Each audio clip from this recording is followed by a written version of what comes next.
नमस्कार दोस्तों, मैं लोचन यादव आपके अपने YouTube चैनल लोचन यादव ऑफिशियल पे आपका स्वागत करता हूँ। आज हम आपको एनपीए का डर रहता है कि एनपीए अकाउंट हो गया, अब क्या करें, एनपीए के बाद क्या प्रोसीजर होती है, एनपीए क्यों होता है और एनपीए कब होता है, एनपीए के बारे में जितने भी सारे डाउट हैं इस वीडियो में हम आपको क्लियर कर देंगे। अगर आपने लोन लिया है और आप लोन की ईएमआई नहीं भर पा रहे हैं तो एनपीए एक प्रक्रिया होती है जिससे बैंक को आपके पैसे से कोई भी लाभ नहीं होता है। उस प्रक्रिया को एनपीए कहते हैं। इसी के बारे में हम विस्तार से आज आपको बात करेंगे। वीडियो में बने रहिए।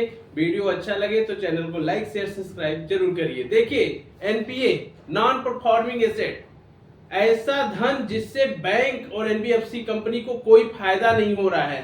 यानी बैंक ने अगर आपको लोन दिया है और आपका अकाउंट एनपीए हो गया तो बैंक को आपसे कोई भी इंटरेस्ट ब्याज नहीं मिल रहा है, ईएमआई नहीं मिल पा रही है, तो बैंक इस अकाउंट को एनपीए में डाल देता है। एनपीए मतलब नॉन परफॉर्मिंग एसेट हुआ। अब एनपीए होता क्यों है? देखिए, अगर आपने लोन लिया है, कोई भी व्यक्ति लोन लेता है तो ये नहीं सोचता है कि उसका लोन डिफॉल्ट हो, उस लोन की ईएमआई न जमा कर पाए। कोई लोन लिया है तो सोचता है कि हम अपना लोन लिए, हम सही समय पर अपनी ईएमआई को जमा करेंगे, लेकिन कोई भी कारण हो सकता है, इशू हो सकता है, फाइनेंशियल प्रॉब्लम हो सकती है, मेडिकल का इशू हो सकता है, जॉब छूट सकती है। जिस समय आप लोन लिए थे आपकी स्थिति सही थी, आज आपकी स्थिति खराब हो गई है। कोई फैमिली का इशू हो सकता है, कोई भी कारण हो सकता है कि जिसके कारण आप लोन की ईएमआई नहीं भर पा रहे हैं। तो जब आप लोन की ईएमआई नहीं भर पाएंगे, आपकी एक ईएमआई डिफॉल्ट होगी, 2 ईएमआई डिफॉल्ट होगी, 3 ईएमआई डिफॉल्ट होगी। यानी अगर आपकी 3 ईएमआई डिफॉल्ट हो जाए या फिर 92 डेज हो जाए आप बैंक की ईएमआई न भरे, तो ऐसी स्थिति में बैंक जो होता है आपके लोन अकाउंट को एनपीए अकाउंट में कन्वर्ट कर देता है। यानी अब इस पैसे से हम बैंक को कोई लाभ नहीं हो रहा है। लेकिन जैसे ही आपकी एक ईएमआई डिफॉल्ट होगी, आप एक ईएमआई नहीं देंगे तो बैंक फोन करके आपको इन्फॉर्म करेगा कि आप आपका अकाउंट का ईएमआई इस डेट पे थी, इस डेट पे आप जमा कर दीजिए। बैंक आपको फोन करने लगेगा कि बता देगा कि रिमाइंडर कराएगा कि आपकी लोन की ईएमआई डिफॉल्ट हो गई है, इसको जमा करा दीजिए। उसके बाद दूसरे महीने की ईएमआई डिफॉल्ट होगी, तीसरे महीने की ईएमआई डिफॉल्ट होगी, तो बहुत सारे रिकवरी एजेंट्स के भी फोन आने लगते हैं, आपको परेशान भी करने लगते हैं कि आपका लोन एनपीए हो जाएगा, आपको सजा हो जाएगी। इस तरह की बातें आपको आने लगती है। बहुत सारे लोग कहते हैं कि कुछ पैसे दे दीजिए, हम आपके अकाउंट एनपीए नहीं होने देंगे। तो ऐसा कुछ नहीं होता। अगर आपने 3 ईएमआई डिफॉल्ट हो गई है तो आपके अकाउंट एनपीए हो जाता है। अब एनपीए हो गया तो एनपीए क्या है? एनपीए मतलब होने का कारण क्या है? देखिए, जब भी लोन आप नहीं देंगे, 3 ईएमआई आपकी हो जाएगी तो आपका अकाउंट एनपीए हो जाता है। एनपीए के बाद बैंक को अथॉरिटी है कि आपके ऊपर लीगल एक्शन ले सके। यानी आप बैंक जो है अपने पैसे को निकालने के लिए लीगल टर्म्स का प्रयोग कर सकती है। तो बैंक आपको recall notice, demand notice, arbitration की नोटिस, तरह की नोटिस शुरू हो जाती है। तो ये तो हो गया एनपीए। एनपीए क्या है? एनपीए का जो डर आप लोगों को होता है कि हमारा अकाउंट एनपीए हो गया, अब क्या करें? देखिए, एनपीए अगर आप लोन की ईएमआई नहीं भर पाएंगे तो आपका अकाउंट एनपीए हो जाएगा। एनपीए हो जाने के बाद आपके पास जो भी लेटर आए, जो भी नोटिस आए, recall notice, demand notice, arbitration की नोटिस, जो भी नोटिस आती है तो उन नोटिसों को आपको जवाब बना के देना होता है। या तो आप किसी एडवोकेट के माध्यम से, लीगल एडवाइजर के माध्यम से उस नोटिस का जवाब बनाकर बैंक एनबीएफसी कंपनी को भेज दीजिए। किसी कारणवश आप अगर मान लीजिए लोन की ईएमआई नहीं भर पा रहे, बैंक को प्रायर नोटिस भी दे सकते हैं, इंटीमेशन लेटर भी दे सकते हैं। ये सारी प्रक्रियाएं होती है। लेकिन उस प्रक्रियाओं को करने के लिए आपको भी जिस भाषा में लेटर आए, चाहे तो आप उसको अपनी भाषा में ही लिख करके उसका जवाब दे दीजिए। लेकिन किसी भी लीगल एक्सपर्ट या फिर एडवोकेट के माध्यम से बनवाएंगे तो नोटिस आपको अच्छी रहेगी। ये तो हो गया एनपीए। एनपीए मतलब कि आप अगर बैंक का पैसा नहीं जमा करेंगे 3 ईएमआई तो आपका अकाउंट एनपीए हो जाएगा। एनपीए के बाद का जो डर होता है, रिकवरी वाले होते हैं, ये आपको इतना परेशान कर देंगे, फोन करेंगे, मैसेज करेंगे, होम विजिट करेंगे, ये सारी प्रक्रियाएं शुरू हो जाती हैं। देखिए, ये रिकवरी वाले तो अपना काम कर रहे हैं। वो अगर आपके घर आ रहे हैं तो अपना काम कर रहे हैं। उनका तो काम ही है कि आपसे पैसे लेंगे, तो उनको 2% 3% जो भी कमीशन होगा उनको कमीशन मिल जाएगा।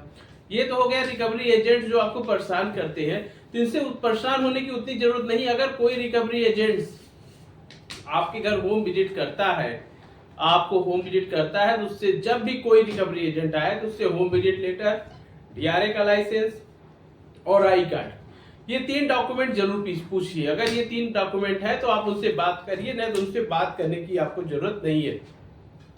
होम विजिट लेटर मतलब जिस बैंक एनबीएफसी कंपनी के बिहाफ पे आप आए हैं उसने आपको अथॉरिटी दी है कि नहीं कि इस पर्सन से आपको मिलना है, आपके पास कोई होम विजिट लेटर है। दूसरा हो गया डीआरए का लाइसेंस, डायरेक्ट रिकवरी एजेंट का लाइसेंस। अगर आप एक रिकवरी एजेंट हैं तो हम कैसे मान ले कि आप रिकवरी एजेंट हैं? कोई भी आपके घर आ जाएगा, कह देगा आपके पास डीआरए का लाइसेंस है कि नहीं है। तीसरा आई कार्ड, आप किस संस्था से आए हैं, जिस भी संस्था से आए, बैंक के पैनल नहीं होता, लेकिन वो आपके आई कार्ड आसपास आकर के आप इंसल्ट करेंगे, आप सीधा बोलेंगे, गाली गलौज करेंगे। तो इन रिकवरी एजेंट से डरने का नहीं, इनको इन्हीं की भाषा में समझाइए। अगर ये आते हैं होम विजिट करते हैं तो इनसे होम विजिट लेटर, डीआरए का लाइसेंस और आई कार्ड, ये 3 डॉक्यूमेंट पूछिए। अगर ये 3 डॉक्यूमेंट है तो इनसे बात करिए, नहीं तो इनसे बात करने की जरूरत नहीं है। ये तो हो गया अगर ये आते हैं तो। अगर ये आपके फोन को कॉपी करके आपके फ्रेंड्स, रिलेटिव, रिलेशंस, ऑफिस में फोन करते हैं तो इनकी आप शिकायत कर सकते हैं। इनसे आप जितना डरेंगे ये उतना ही डराएंगे।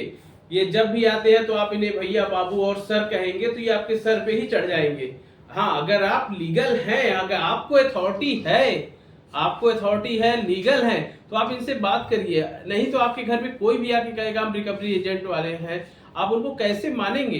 कोई भी आ सकता है आपके घर और कहते हैं कि हम रिकवरी वाले हैं, तो आप उसको आइडेंटिफाई कैसे करेंगे?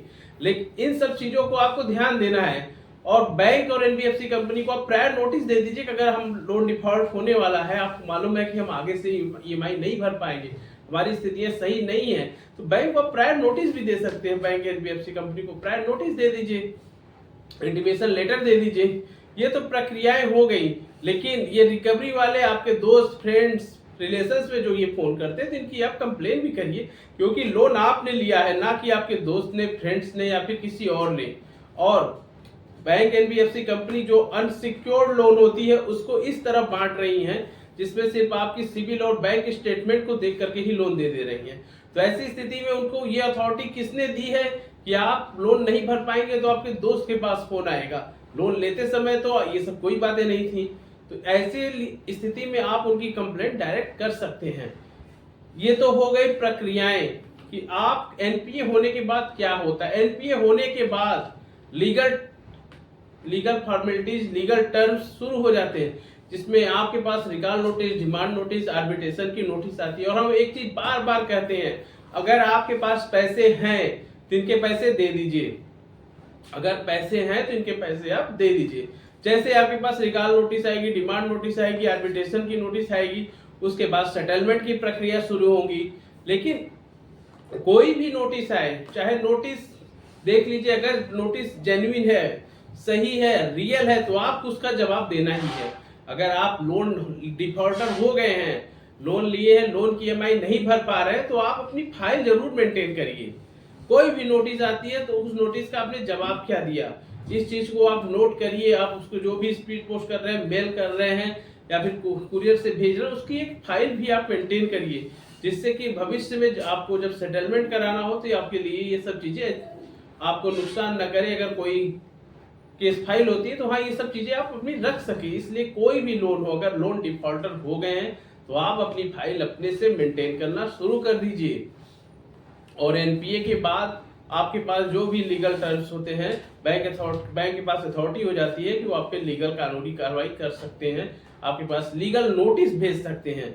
और लोन की ईएमआई का डिफॉल्ट होना यह क्राइम की श्रेणी में नहीं आता, इसको आप ध्यान दीजिएगा। जब आप लोन ले रहे थे आपकी स्थिति सही थी, आज स्थिति गड़बड़ है, कोई भी इशू हो सकता है, मेडिकल का इशू हो सकता है, फैमिली का इशू हो सकता है, जॉब छूट सकती है, नहीं कोई सपोर्ट कर रहा होगा आपको, तो इसलिए लोन की ईएमआई का डिफॉल्ट होना यह क्राइम नहीं होता है, इसको क्राइम की श्रेणी में नहीं हम मानते हैं। तो लोन की ईएमआई का डिफॉल्ट होना, इसके लिए आपको परेशान होने की जरूरत नहीं है कि हमने कोई क्राइम किया। आप देश में एक निगाह में, समाज की निगाह में आप क्राइम नहीं किए हैं, हाँ, जब स्थिति सही थी आप लोन भर रहे थे, स्थिति नहीं सही है, हम नहीं भर पा रहे हैं। जैसे स्थिति सही होगी हम इसको भर देंगे। सिर्फ आपकी सिविल को जो दिक्कत होती है, जो आपकी सिविल खराब हो जाती है, यही इसका दिक्कतें हैं, यही परेशानियां हैं। अगर वीडियो अच्छा लगा हो तो चैनल को लाइक शेयर सब्सक्राइब जरूर करिए। इन्हीं के साथ हम आज का वीडियो समाप्त करते हैं। जय हिंद, जय भारत।